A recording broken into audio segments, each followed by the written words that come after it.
राजनीतिक कैरियर बचाओ यात्रा है, मार्च है। आम जनता ने इनको रिजेक्ट कर दिया। राजद का लगभग बिहार से सुपड़ा साफ हो गया। इनको बिहार से कोई मतलब नहीं, महीनों महीनों दिन बिहार से गायब रहते हैं। और नेता प्रतिपक्ष है, सदन में दिखना चाहिए, सदन के सत्र से गायब रहते हैं। ये अपना राजनीतिक कैरियर बचाओ मार्च कर रहे हैं। और जहां तक जो विषय है, सिवान में जवान भीड़ में घिर गया था तो आत्मरक्षार्थ हवाई फायरिंग उसने किया था, लेकिन उस पर निलंबित कर दिया। कार्रवाई चल रही है। और बिहार में हम लोगों ने विधानसभा में पेपर लीक के मामले पर सबसे कड़ा कानून बनाया। 1 करोड़ रुपया तक का फाइन और इसको संस्थागत अपराध घोषित करके और 8 वर्ष तक की सजा हम लोगों ने जो है पेपर लीक के मामले में। तेजस्वी के पिताजी ने दशकों तक राज किया इनके पार्टी ने। क्या कानून बनाया? कितने पेपर लीक इनके जमाने में हुए? क्या किए? कुछ नहीं किए। और भ्रष्टाचार का मामला हो, अपराध का मामला हो, हमारी सरकार पुलिस को पूरी छूट दी हुई है। फास्ट ट्रैक कोर्ट बनाए जा रहे हैं और लगातार कार्रवाई हो रही है। सीसीटीवी कैमरे लगा रहे हैं, पुलिस की बहाली हो रही है, लगातार हम लोग कार्रवाई भी कर रहे हैं। और स्पष्ट रूप से माननीय मुख्यमंत्री जी का भ्रष्टाचार और अपराध में 0 टॉलरेंस है, तभी लगातार कार्रवाई हो रही है, आप देख रहे हैं। इसीलिए ये तेजस्वी का राजनीतिक कैरियर बचाओ मार्च है। और छात्रों का मामला था तो 25 दिन तक झारखंड में इनको सरकार का समर्थन है, इनके मंत्री हैं, वहाँ मार्च करना चाहिए था। इनको कोई चिंता थी छात्रों की? कोई चिंता नहीं थी। जहाँ तक TRI 4 का मामला है, कल सरकार ने भेज दिया छात्रों के बहाली के लिए, पुनः BPSC को भेजा है। लगातार सरकार बहालियाँ कर रही है बिहार में।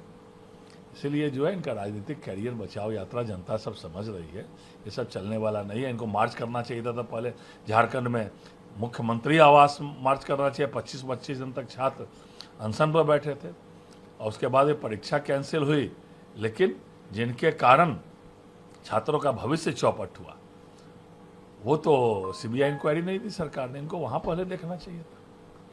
टेंडर घोटाला मामले में सत्येंद्र जैन समेत 6 लोगों की गिरफ्तारी हुई है। लगातार सत्येंद्र जैन पर मामले चल रहे हैं और दिल्ली के सीवेज ट्रीटमेंट प्लांट में 1.52 करोड़ का खिलाफ जो है उनका जो है रिश्वत का लेन देन का मामला आया था। पहले भी ये जेल गए थे।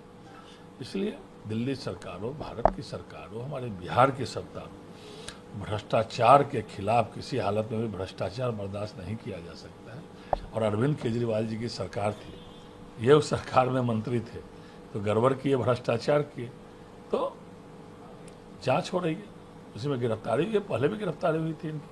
लेकिन अरविंद केजरीवाल ने इसे तानाशाही बताया है और बताया कि झूठा मामले में फंसाने की अरविंद केजरीवाल की सरकार में जितने घोटाले, जितने भ्रष्टाचार हुए, इनके अधिकांश मंत्री जेल गए थे और इसमें भी भ्रष्टाचार का मामला है। अरविंद केजरीवाल तो बड़ी बड़ी बातें पहले किया करते थे, अब क्या भ्रष्टाचारियों का समर्थन कर रहे हैं क्या वो? हमारी सरकार किसी हालत में भी भ्रष्टाचारियों पर, भ्रष्टाचार पर 0 टॉलरेंस है, कोई भी हो। ये तो अरविंद केजरीवाल जी के सरकार में घोटाला गड़बड़ हुआ था। बीजेपी के राष्ट्रीय अध्यक्ष नितिन नवीन लगातार अपने टीम में बदलाव कर रहे हैं और इसी की कड़ी में अब संसदीय बोर्ड में एक फेरबदल की विचार हो रही है। इस पे उत्तर प्रदेश के मुख्यमंत्री योगी आदित्यनाथ, असम के मुख्यमंत्री हेमंत बिश्व शर्मा, महाराष्ट्र के मुख्यमंत्री देवेंद्र फडणवीस का भी नाम। देखिए, आदरणीय राष्ट्रीय अध्यक्ष नितिन नवीन जी ने अपनी नई टीम की घोषणा की है।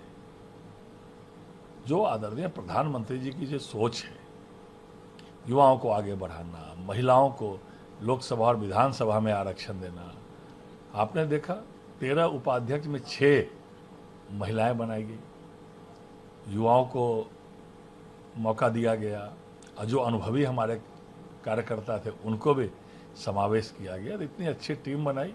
बिहार से भी 3 हमारे नेताओं को, एक सिद्धार्थ शंभू जी राष्ट्रीय मंत्री बनाए गए, शिवेश राम जी अनुसूचित जाति मोर्चा के राष्ट्रीय अध्यक्ष बनाए गए, ऋतुराज जी को पुनः मौका दिया गया है।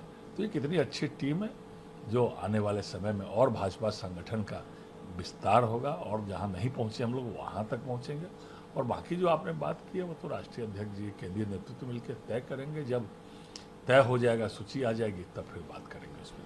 वंदे मातरम गायन को लेकर मल्लिकार्जुन खड़गे ने अपनी सफाई दी है। उन्होंने कहा है कि वंदे मातरम में मैंने कोई ऐसा संस्करण नहीं गाया है जिससे किसी को ठेस पहुंचे, और साथ ही साथ उन्होंने कहा है कि जो संस्करण मैंने गाया है वो ऐतिहासिक रूप से महात्मा गांधी और जवाहरलाल पूरा नेहरू देश देख रहा था स्वतंत्रता दिवस के दिन जिस तरह वंदे मातरम का 2 पैरा के बाद गायन हो रहा था, तो कैसे सोनिया गांधी, राहुल गांधी की भावभंगिमा थी, जो छटपटी थे, जैसे उन्होंने इशारा कर रहे थे रोकने के लिए। ये हमारे अमर शहीदों ने गाया था ये वंदे मातरम राष्ट्रीय गीत। और ये कांग्रेसी वोट बैंक के कारण इनके नेताओं को जो है ये मतलब इतना स्तर गिर गया कि राष्ट्र गीत के 150 वर्ष पूरे हुए, इसमें भी वो अपना वोट देख रहे थे, अपने वोट बैंक को देख रहे थे, वोट की राजनीति कर रहे थे। एक विशेष वर्ग को प्रसन्न करने के लिए किसी स्तर तक राष्ट्रगीत का अपमान करने की साफ दिखाई पड़ रहा था। ये भारत के लोग किसी हालत में भी बर्दाश्त नहीं करेंगे। सोनिया गांधी, राहुल गांधी, कांग्रेस के नेताओं को देश से माफी मांगनी चाहिए।